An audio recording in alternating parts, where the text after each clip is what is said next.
Я мечтал стать искусствоведом.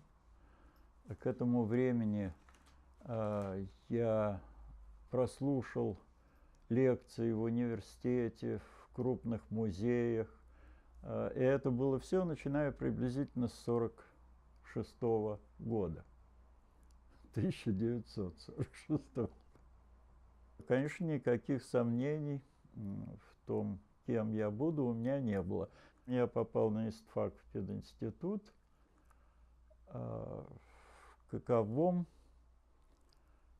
очень успешно начал просветительскую деятельность. Я создал кружок, в котором по плану мы все должны были делать доклады и друг друга просвещать. Я познакомился с одной из выпускниц Московского университета. Она как раз закончила кафедру искусствознания, и ее распределили в галерею. Ну, а осенью она поговорила с начальством своим, и меня пригласили на прослушивание, так называемое. В каком году было? Это было в 1957 году. Ну, как обычно, все начинают через экскурсбюро. Я проработал тогда в галерее 10 лет. Последние, по-моему, 4 года из этих 10, 57-й, 67-й, я заведовал передвижными выставками и даже был в ранге завотдела. Вот. Но этот отдел состоял из меня одного. Ну вот так. А в 1967 году у меня начались проблемы цензурные. Хотя вначале шли публикации, все было как будто бы очень хорошо, но очень мало интересуются люди эволюцией техники живописи. Вот это мне представлялось самым интересным. Вот все то, что меня начало интересовать, даже и думать о публикации было невозможно. После 1957 года я увлекся точными методами, или, по крайней мере, мечтой о них, потому что вот меня не устраивало, что в искусствознании, ну, как очень многих, почти всех практически гуманитарных науках, невозможно ничего доказать.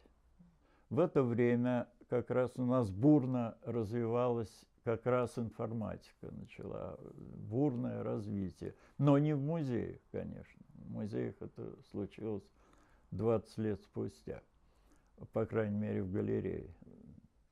Я перешел в институт информэлектро, он назывался. Это институт информатизации электротехнической промышленности. Создавались информационно-поисковые системы. Для систем этих подразумевалась автоматическая индексация текстов, рефератов. Что это такое? Для этого нужно было, чтобы реализовать эту задачу, нужно было создать информационно-поисковый язык для данной области. Опять-таки, что это такое? Нужно было отобрать термины существенные для этой области. Вот я начинал эту процедуру в электротехнике. Для этого создавали группы специалистов из лингвистов, математиков, которые занимались программированием вот тех алгоритмов, которые создавали специалисты, из специалистов данной области, инженеров там, и так далее. Ну, в этом институте и еще в 2 институтах я проработал 20 лет. Ну и после того, как все это было закончено, я защитил диссертацию со своим гуманитарным дипломом Я защищался в техническом совете и, ну вот, кандидатом стал технических наук. В это время я узнал, что в галерея получила, по-моему, около $3 миллионов США. Ну и вот я вернулся в галерею, возглавил отдел информатики. Реализовывался контракт с Оливетти. Просто. По этому контракту Оливетти должна была поставить все для функционирования информационно-поисковой системы, какой ее заказали. Меня интересовало не столько знакомство с железками, вот, которые приходили, сколько разработка идеологии системы. Давайте представим себе, что должна давать система информатизации художественного музея. Что в идеале нужно получить? Вот я вам могу сказать, что, на мой взгляд, нормальная система только тогда оправдает те гигантские затраты, если работа, содержательная работа в музее будет завязана на систему, без которой специалист не сможет работать просто. Я был уверен в том, что только профилированные базы, которые соберут произведения из всех музеев доступных. Что дает база? Она дает возможность непосредственно работать с изображениями, создавать любые ряды, которые в зависимости от содержательных проблем вас интересуют, ряды изображений, и находить интересующие вас объекты не только по названию, но, например, по стилистике.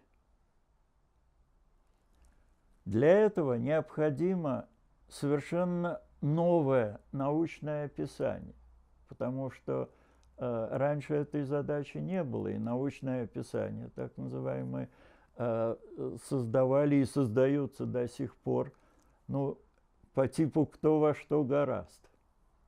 Значит, нужно внеличностные критерии вводить для того, чтобы получить систему унифицированного описания.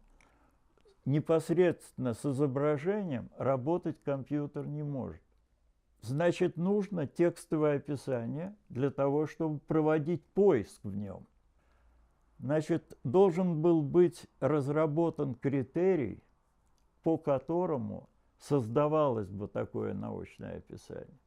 Я предложил использовать в качестве критерия результаты информационного поиска. Вот мы сделали первую такого рода систему в сюжетной иконе. У нас работала такая, мы сами разработали программное обеспечение, ввели иконы, естественно, и разработали систему, которая в режиме диалога с человеком позволяла ему получить атрибуцию сюжетной иконы. Значит, компьютер задает вопрос человеку, который работает с ним, а он, глядя на икону, говорит, одна фигура изображена здесь или несколько фигур там, ну и так далее. В результате нескольких шагов компьютер называет сюжет иконы, то есть атрибутирует ее. Система автоматической атрибуции позволяет выделить те признаки, которые действительно позволяют выделить описываемый объект. Унифицировать систему описания. А вы сами понимаете, что это вообще глобальная задача, которая могла бы быть решена, или подходы к ней мы только начинали отыскивать. Ну, это многолетняя работа должна была быть. Ну, возможно, вы видели вот этот том. Ну, вот это была первый год работы того семинара, который, он назывался, ну, я был создателем этого семинара, он был при Третьяковской галерее, назывался «Всесоюзный семинар по музейной информатике». Я решил, что будет интересно, если в этом семинаре мы прослушаем доклады всех людей, которые занимались информатизацией музеев на это время. Несколько раз мы выезжали на такие вот заседания семинаров в Санкт-Петербург. Вот, и приезжали из других городов очень часто на семинары и делали доклады коллеги. Этот семинар функционировал до конца работы отдела, до 1996 года. Понимаете, ну, я использовал все возможные средства для того, чтобы доказать дирекции неправильность расформирования отдела. Более того, несколько лет спустя директор публично заявил о том, что он сформулировал это так: упразднение отдела Перцева была моей ошибкой. Вот. Он это признал, но от этого признания легче не стало. Поэтому, когда я, ну, все закончилось, а я в жизни вообще руководствовался очень хорошей поговоркой: жалеть о потерянном – это терять вдвойне. Ну, я отрезал просто эту область для себя и вернулся к другой, для себя на новой основе, к лекционной работе.